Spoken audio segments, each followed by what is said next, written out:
Mom always said, "Please don't lick the train, Aurora. Very dirty."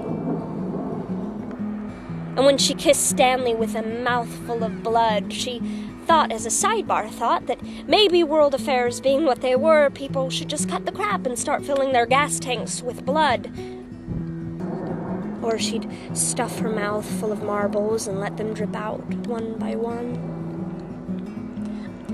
Both his thumbnails grown longer than acceptable was always what put Aurora off her food, but never kept her own fingernails from her own teeth in the vicinity of Naylor.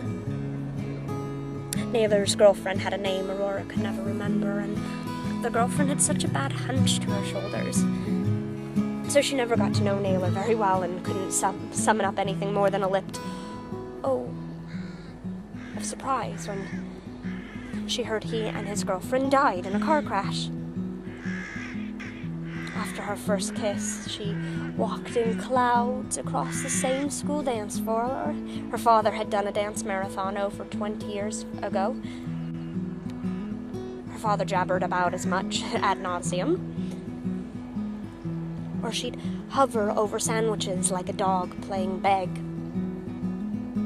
She sat in her prayer chair, talking to her creature teachers.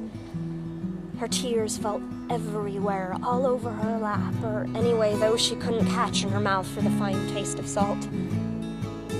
Thought about how they'd stick 7 different kinds of needles in her skull to get rid of her oral fixation.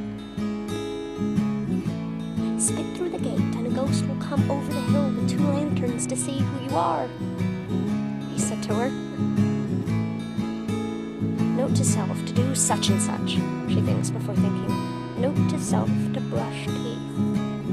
Just because your nose is there to pick doesn't mean you pick it, and just because a war is there to fight doesn't mean you fight it, and just because you can smoke and like it doesn't mean you smoke, she thought. She stood looking in the mirror, talking to her girlfriend next to her via its sparkling surface.